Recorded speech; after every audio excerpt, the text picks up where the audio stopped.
I'm not sure if I like this very much. I think it was just the subject that kind of bothered me. Um, but I'm getting to know the characters better, so that's kind of good in a way, I guess, sorta. So, anyways, welcome to the G. Louise book series. I'm Christina, Karstina. This is where we read books, talk about books. There's nothing special going on here. There's no special effects. There's no theme music. None of that stuff. We're all just really low tech. And if you could please like and subscribe, I'd really appreciate it. I've got this fantasy. It's massively, probably most likely impossible to do. But with your help, I might get close. I'd like 1,000 subscribers by Christmas, a little bit of a Christmas miracle. I don't think it's going to happen. Those of you who have subscribed, thank you very much. I need 900 more. This is where we read books and talk about books, especially series books. I like to read about the character progression from book to book to book. Please check out Star Trek Fridays, Flashback Mondays. We're doing 2008 right now. All the books that I was reading way back when. And we're doing Laurel K. We're going to finish up that soon. I did Slay the other day. I did Smolder back in February, so we've got 2 or 3 left before we end the series for a couple of years. Probably won't see anything new from Laurel till 2025, 26. But anyways, let's get on to it here. Steve Berry's The Kaiser'S Web. And, well, first of all, it's large print. I love large print. I love large print. Wait a second here. So, it's a political story. The Chancellor of Germany, this Marie lady, has asked Danny Daniels, our former president, now a senator, to help her investigate her opponent, Theodore Pohl, because she believes that Theodore Pohl is a descendant of Hitler. And she wants to discredit him so he'll drop out of the race so she'll win. So Danny hires Cotton and Cassiopeia, his co-worker, girlfriend, live-in, whatever you want to call Cassiopeia. And so they start investigating, and it has some twists and turns. Would you stop? You're shaking my computer. I don't know what my other co-host is. He must be sound asleep someplace. Hello? Jesus, Smokey. So Marie is in for several surprises here. And so is Theodore. And so many people get killed in this process.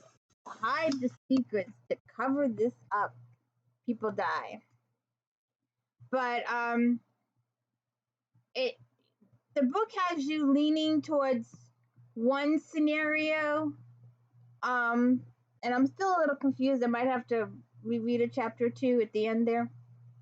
Because I was led to believe one thing, and I could be wrong, but I was always assuming there was just 2 children involved, but apparently there were 3, I think. I'm not exactly sure. I really need to go back and reread. But so Cotton and Cassiopeia investigate. What are you doing? And what are you doing?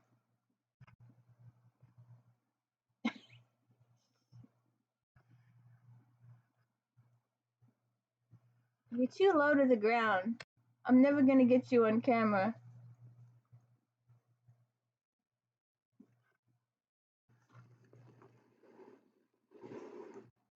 Nope.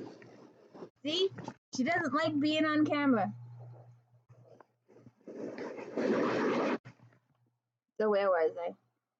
Oh, so not only is Marie surprised by the end result, she also discovers that her husband's been hiding information from her for decades, and he's been working with the other side.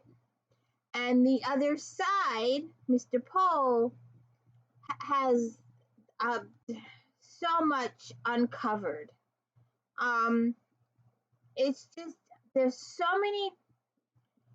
You're just led one way most of the story, and then at the end you're thrown a curveball, or actually a couple of curveballs. Yes, yes, and it's sometimes when there's no words and you just want you to fill in, I'll be like, it's just, and you fill in the blank.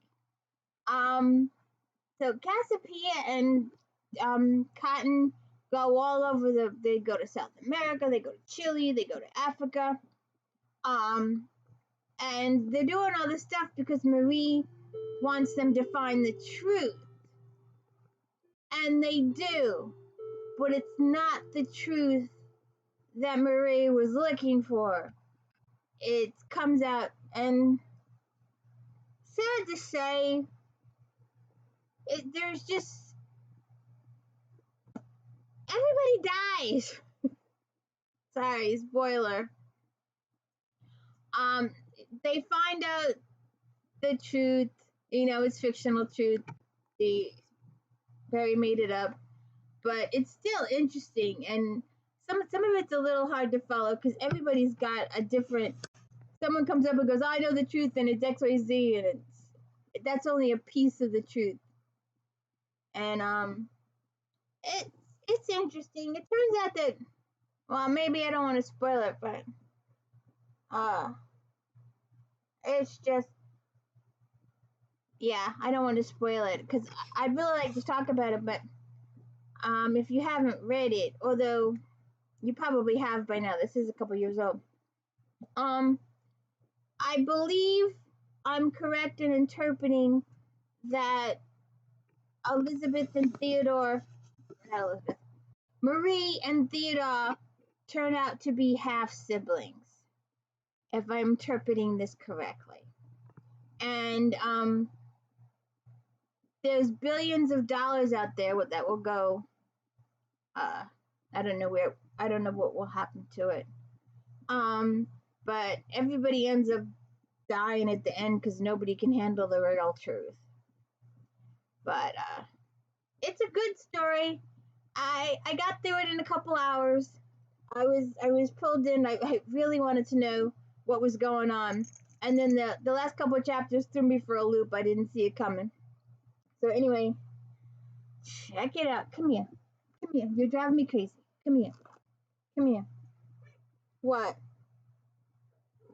I know. You don't want to be on camera, but you're here. Come here.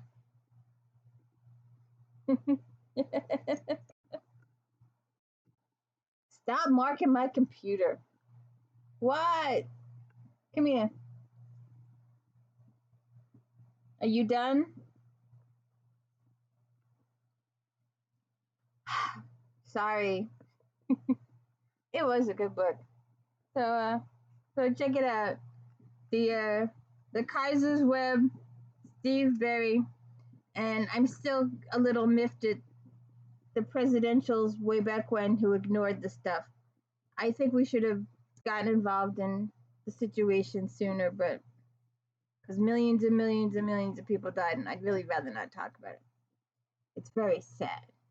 And there are people out there that say it didn't happen, and those people need their heads examined. I don't know what kind of baloney they're swallowing. It happened, and millions and millions and millions and millions of people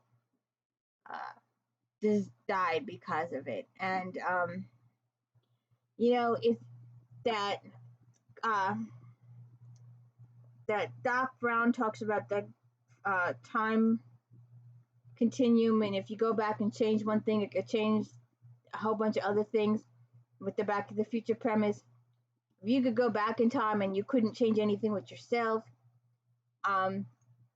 one of my things is don't get on the Titanic, and if you're in Germany in 1940, get the hell out. So, and don't go to Manhattan on 9/11. Those would be a few of my changing history things. But anyways, I shall leave you. Have a good one.